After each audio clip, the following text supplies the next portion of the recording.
and welcome back to the Citizen channel. We're all staying safe and well on a City Book Club stroke I didn't know that special today. Yes, we're going to have a look at this great book. Looks like Scunny next season. We'll talk about it from David J. Mooney, of course. We'll have a quick look at this superb book, penned by David Mooney, of course, with a foreword by no less than Joe Royle. First published back in 2014. I'm recording this in 2024, 10 years ago. I bet David doesn't believe it's passed that quickly. My thanks for this as well to my good friend Mike at Bolt from the Blue podcast and on X. And of course, David Mooney himself for the kindness in sending me this book. My thanks to them too, guys. And a great read, a great book. Every City fan should have it, certainly those of us who remember those days and those who don't remember those days, just to have a look back at the player's psyche, etc. So we're going to have a look at some of the facts and oddities in the book. What's this big surprise to me was just how long many of these 14 guys that featured in the squad at the time spent at City. Yes, I just always had the feel they were there for 2 or 3 seasons, but of course some went and come back, and some were there a lot longer. But yeah, it's just funny how your memory plays tricks with you. So we're going to have a look through this great book anyway, individual by the players, and have a look at anything that stood out to me that was interesting. I mean, my little comments as well, because I was there. I wasn't on the pitch, but I was there. So my little comments as well. So please join me. Please, if you are new to the channel, push that subscribe button, push the bell notifications, everything City past, present, and as long as I can keep going, it's great to have you on board. And if you do look through the channel, all the City stuff, there's lots of film and TV stuff as well, another passion of mine. So if that's any interest, have a look at that, guys. Much appreciated. And of course, going forward as an individual or you're part of an organisation, if you're wanting to support the channel in any way or sponsor the channel, I'm always open to suggestions, so let me know. I'll give you my socials at the end of this vlog, etc. But you can always message me here on YouTube as well. Right, the book, 194 pages. David Mooney tracked down every one of the players that was in the squad, some not in this country, so you had to go gallivanting. Not bad, is it? Squad on Sunday the 30th of May 1999, which of course was the playoff cup final day, and of course he got the manager as well to speak about that historic day. I've covered Joe Royle and other things as well. We'll have a brief word on Joe Royle before we go. There's an actual foreword by Joe Royle in the book, of course. He did claim that when the chance came to join City as manager, he jumped at it, but I mean my understanding was that he'd been approached before that and had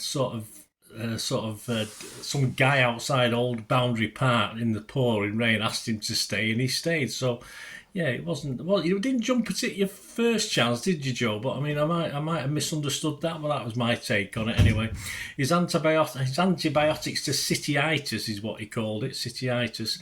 Andy Morrison and Ian Bishop, he summed up the warrior and the artist. There you go. Another sort of pen artist, a writer as well, but we'll talk about that while we go through this vlog. Of course, the title of the book, It Looks Like Scunny Next Season, was said apparently by Joe to coach Willie Donachie as we were 2-0 down. Of course, Scunthorpe had won the previous day in the division below us, their playoff final. So it looks like Scunny next season had been said at that stage. No disrespect to Scunthorpe, of course. Lesser known, though, is my conversation with my lad in the tunnel end at the time at Wembley, because he said it was his first trip to Wembley. He said, "Can we go, Dad?" when we were 2-0 down. I answered, "No, we stayed till the end." I was always right, wasn't I? David Mooney follows this with a chapter simply called 98-99 season, the dark times as they were before our great run after Christmas that almost saw automatic promotion. Wouldn't have had the fun of Wembley then, would we?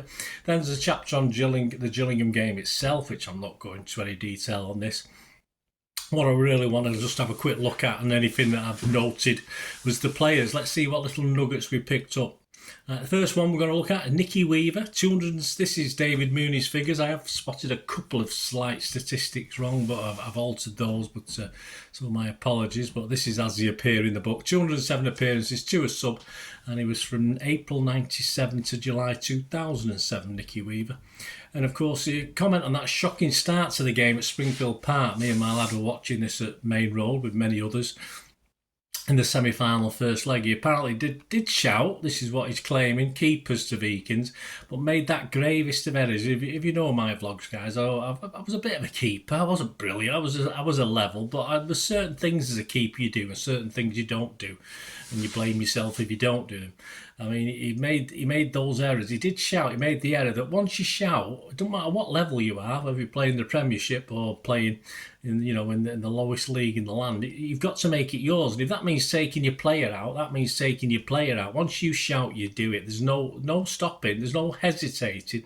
And of course, Vikings went to dummy the ball, assuming that it would run to Nicky Weaver. Well, Nicky Weaver then sort of doubted himself and thought Vikings was going to clear it. It didn't, of course, and it allowed the attacker to nip in and score the goal. There you go. In his defence, Weaver was only 20, which is a hell of a young age for a high-profile game like that. But it was a rick by the youngster. It was a rick by Nicky. If you shout keepers, you take everybody out getting to that ball.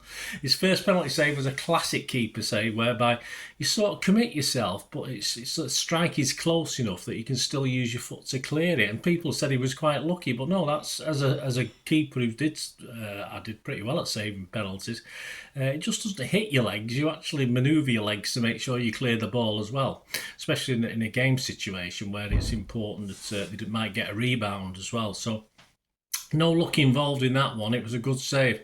Years later, he had the joy of scoring a penalty in front of the Kop at Sheffield Wednesday, where he stood as a fan, of course. But it was only the Johnston's Paint Trophy.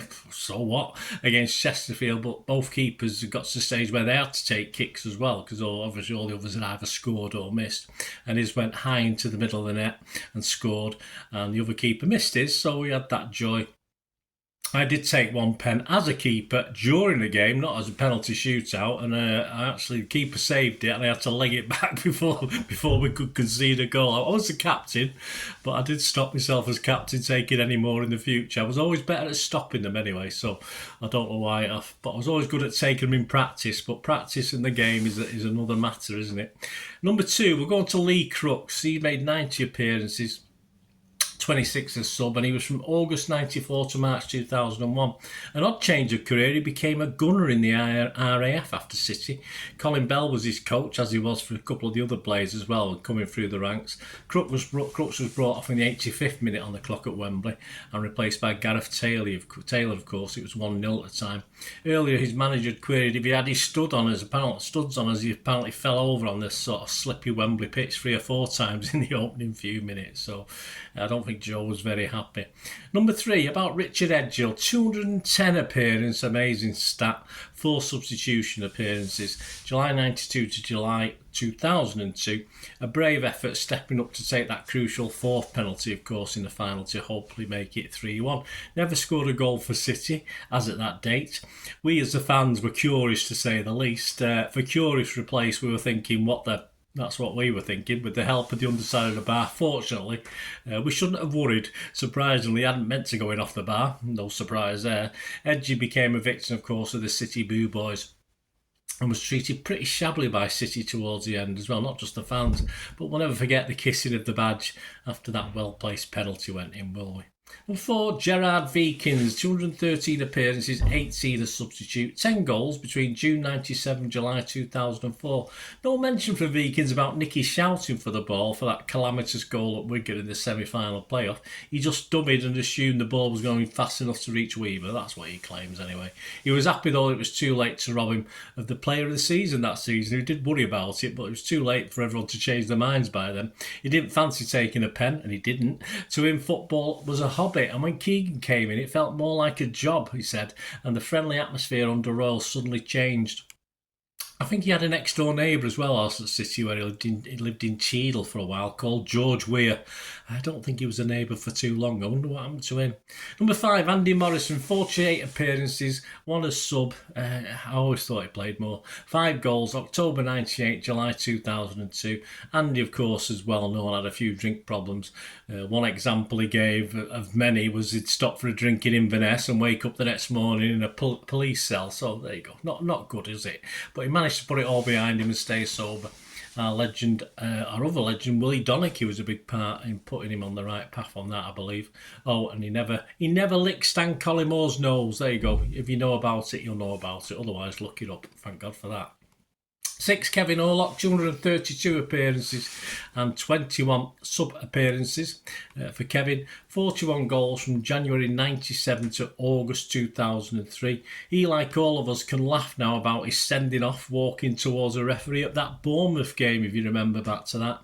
In his defence, he did say he's got one leg shorter than the other, so maybe it looked like he was being a bit aggressive as he limped towards, of course, the referee. But absolute joke that one. But there you go, guys. We've got up to Kevin Hall. We've got a few more to go yet, so join me in part 2 when we have a look at the next 8 players. And of course, we'll sum up this book, this fantastic book from David Mooney.